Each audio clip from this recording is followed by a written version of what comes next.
The circus has always been a strange fixation of mine. The lights, the noise, the animals, but above all, it's the people. And I'm not talking about the clowns, even though some of them are unsettling enough on their own. I'm talking about the sideshow acts, the ones they used to call freaks. And today, we're about to dig deep into the lives of 15 circus performers who were seen as outcasts and honestly treated more like caged animals than human beings. I mean, imagine being put on display just because of how you were born. So, let's start off this list with number 15, the Kingdom of the Little People. In China, there's an amusement park called the Kingdom of the Little People. It's a place that is specifically built for dwarves to live, work, and perform. And no, it's not some ancient sideshow or freak show. It was opened back in 2009 by real estate mogul Chen Ming. In an interview with Reuters, he explained he created the park to do something good.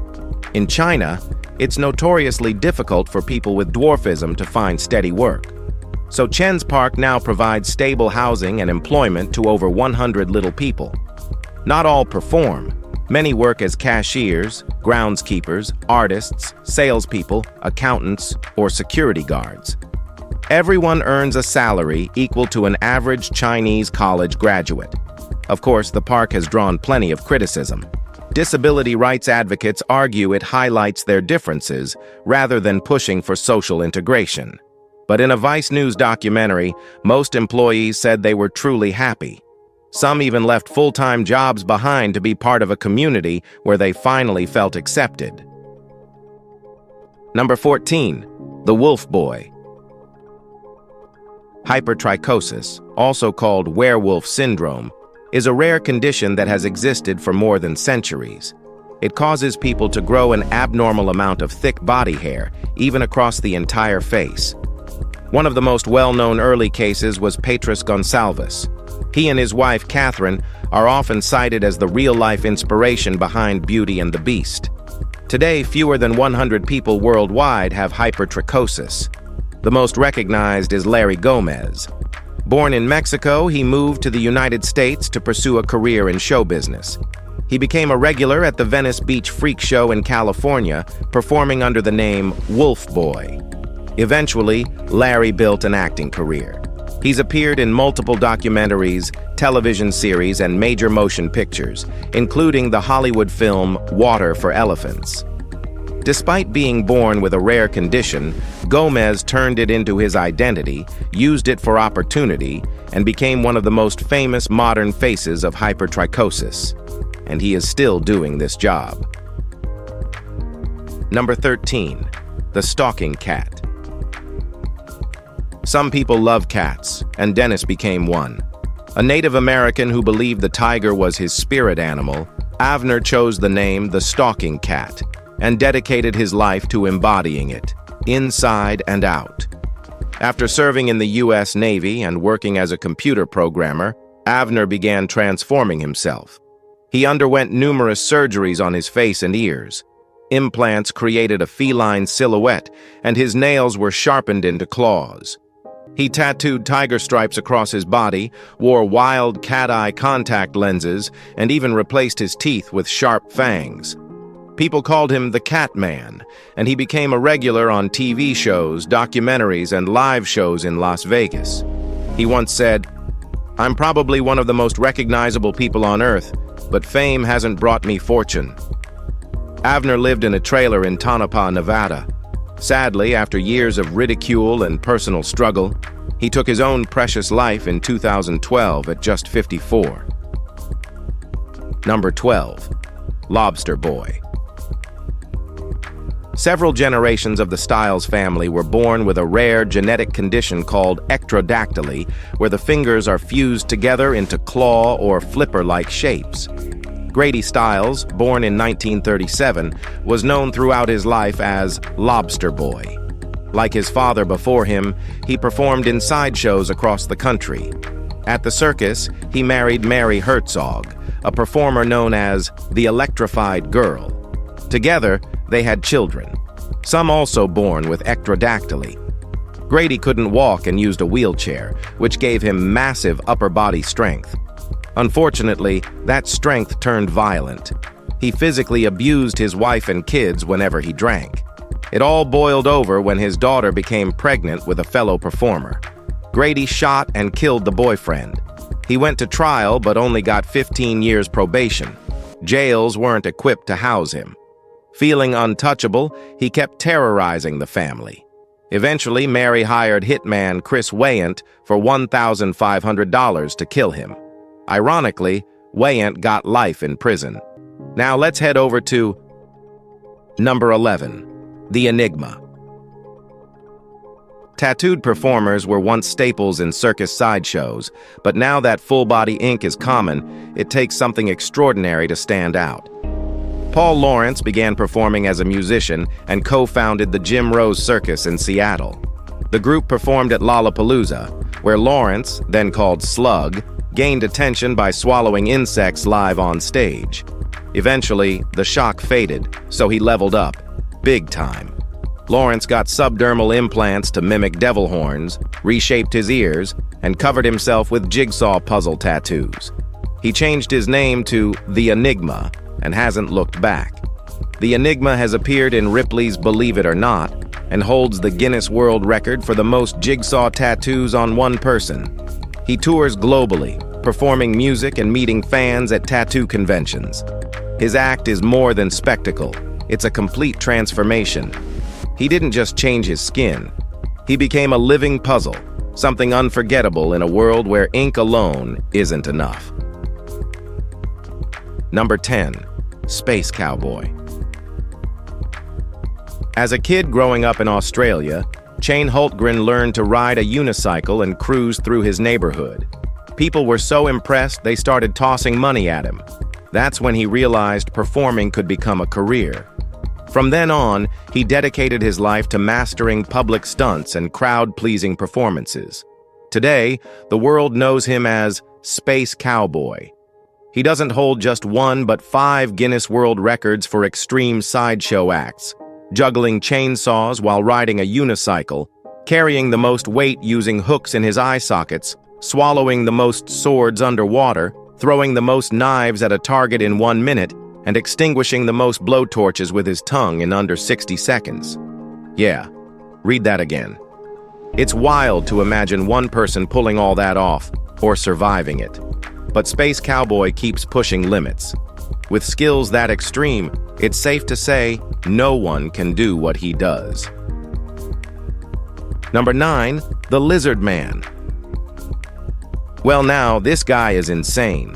Eric Sprague was a philosophy major pursuing a PhD from the University at Albany, until he made a sharp turn. Instead of becoming a professor, he decided to transform himself into a reptilian creature straight out of conspiracy lore. His tongue was surgically split down the middle. His entire body, including his face, was tattooed with green scales. He even had forehead ridges implanted where eyebrows once sat, and his teeth were filed into jagged points. Why? Because he wanted to. "I'm a big Godzilla fan," he said in one interview, "so I became the cool movie monster I wanted to see." Sprague didn't use his new look to frighten the masses. He turned it into a stage career. Under the name The Lizard Man, he performed on TV shows, including Ripley's Believe It or Not, and built a cult following. He didn't join any lizard elite. He just became one of the boldest sideshow icons of the modern era. Number 8, Gibsonton, Showtown USA. Gibsonton once became a winter refuge for circus performers when it was too cold to travel. Over the years, it earned the nickname Showtown USA, known for its community of giants, dwarves, bearded ladies, and sideshow acts. Many locals had roles in the 1932 cult film Freaks. The residents of Gibsonton lived by what they called the Carney Code, supporting each other no matter what. Ward Hall, famously known as the king of the sideshow, ran freak shows from the town for decades before he died in 2018 at 88. In an interview with The Guardian, he fondly remembered the town as a place where performers could be themselves, just like the kingdom of the little people. Many sideshow artists still choose to retire in Gibsonton, but the performances have nearly vanished. Today, fewer outcasts feel the need to live in close-knit communities, and the town is slowly becoming history, a relic of when freak shows were a way of life. Number 7. Morg. Known only as Morg, this sword-swallowing guy made his name at the Venice Beach Freak Show. His act included dangerous feats like regurgitating steel billiard balls, which earned him a role on AMC's Freak Show. That exposure led to a huge Instagram following where he now promotes himself as a philosopher and revolutionary. The Venice Beach Freak Show shut down in 2017, leaving Morg with limited options. Sword swallowing isn't exactly a skill that fits most job listings, so he shifted focus. Morg now writes books and essays promoting a belief system he created called Hyperianism, which blends math, mysticism, and metaphysical enlightenment. He claims these equations can elevate followers into Hyperians, essentially next-level humans. He also asks for monetary donations to help fund the movement, though it's unclear how successful the cause has been. Whether it's performance art or something deeper, Morg has transformed his freak show fame into a platform for something uniquely strange. Number 6. The Checkered Man. Matt Gaughan calls himself the Checkered Man, thanks to a bold checkerboard tattoo pattern that covers 99% of his body, including his face. That includes his eyes, tongue, and even his most private parts. The only untouched areas? His palms and the soles of his feet. Gaughan was born with Poland syndrome, a rare birth defect that affects muscles and sometimes internal organs. He endured multiple surgeries growing up and spent much of his youth struggling with how he looked. As an adult, he turned to tattoos, not for fashion, but to cover the scars. With each new piece of ink, his confidence grew. Eventually, he became the most tattooed person on Earth, earning a Guinness World Record. He doesn't tour sideshows full-time, though. Matt works as a professional chef, but occasionally appears on TV. He may look like a walking checkerboard, but behind the ink is a man who turned pain into power and wears it proudly without any guilt. Number 5. The Cardiff Giant. George Auger was born in Cardiff, Wales in 1881, and though his story has nothing to do with Barnum's famous hoax, the name stuck. He became the Cardiff Giant. George stood over 7 feet 4 inches tall, though circus posters inflated that to 8 feet 4 to keep the crowds coming. He got discovered when he walked into a Barnum and Bailey show in England and dwarfed their current giant. Before long, he was hired. By 1903, he was living in America, building a solid career in vaudeville and sideshows. He launched a stage act in 1906, playing Jack the Giant Killer opposite the Horvath Midgets in a strange but successful fairy tale-style revue. The show ran for 10 years. George eventually returned to the circus, but also landed a film role in Why Worry with Harold Lloyd. Sadly, he died suddenly in 1922 at the age of 41. Audiences never forgot him, or the strange pride he wore with every performance. Number 4. Joe the Leopard Boy. A.E. Bishel was born in 1869 and grew up with leukoderma, a rare skin condition that creates dramatic patches of light and dark coloring. The piebald effect gave him a spotted appearance promoters compared to a leopard. P.T. Barnum quickly recognized his potential. Bishel toured under Barnum's banner, later joining the Dime Museum circuit, where his unusual skin fascinated audiences. Unlike many sideshow performers, Joe's act didn't rely on gimmicks. It was built entirely on his natural appearance. He belonged to a long tradition of leopard boys exhibited in the 19th century, most of them young men of African descent whose conditions provoked both fascination and ridicule. Joe's story ended tragically in 1909 when he fell through an open trapdoor, a bizarre accident that cut short his career. His image lived on in posters and museum promotions, a reminder of how difference was transformed into a public spectacle. Number 3. The Ohio Bigfoot Girl.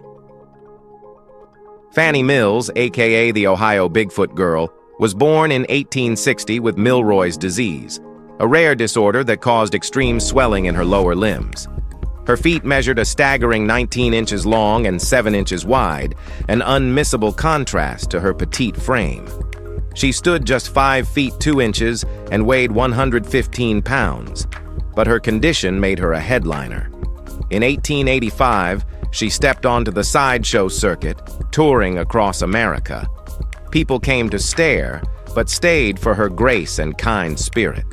Promoters famously offered $5,000 to any man who would marry her, turning her into a living riddle of beauty, size, and mystery. But beyond the gimmick, Fannie found something real.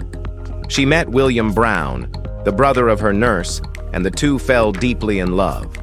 They married in 1886. Their quiet devotion proved something sideshows could never stage, real tenderness blooming under the weight of public spectacle. Number 2. Lionel the Lionfaced Man. Stefan Bobrowski became famous worldwide as Lionel the Lionfaced Man. From head to toe, his body was covered in thick, tawny hair caused by hypertrichosis. Promoters spun stories that his mother had been frightened by a lion while pregnant, an unprovable tale too irresistible for showmen to ignore. Whatever the truth, Lionel's look stunned audiences. Signed by Barnum and Bailey, he toured internationally, his mane-like face earning endless stares. Yet behind the spectacle lived a man who was intelligent and kind. He spoke several languages fluently, excelled as an athlete, and carried himself with dignity. Off stage, he was devoted to his wife and child, proving his character ran far deeper than his appearance. Crowds may have come first for the shock, but they returned for his warmth, humor, and grace. Lionel's life showed that even the most extraordinary exterior can hide intellect, resilience, and a generous and good heart. Number 1. The Missouri Giantess. Ella Ewing was born in Gorin, a tiny farm town where she quickly became something impossible to overlook. At 9, she started growing fast, eventually reaching over 8 feet tall. Some doubted it, claiming she was only 7 feet, but to those around her, Ella was the tallest woman they had ever seen. Her parents were deeply religious and didn't want her paraded around, but as she got older, Ella agreed to perform, only if her parents could travel with her. She became the Missouri Giantess, performing at dime museums and at Chicago's 1893 World's Fair before joining Barnum and Bailey, Sells Floto, and Buffalo Bill's Wild West show. She made enough money to build a custom home with ceilings tall enough for her to move comfortably. By 1910, she'd retired, financially secure, but her health faded quickly. Ella died way back in 1913 at only 40. Her story remains one of quiet strength, smart choices, and a towering spirit. If you enjoyed this video, like and subscribe. Thanks for watching. We'll see you soon.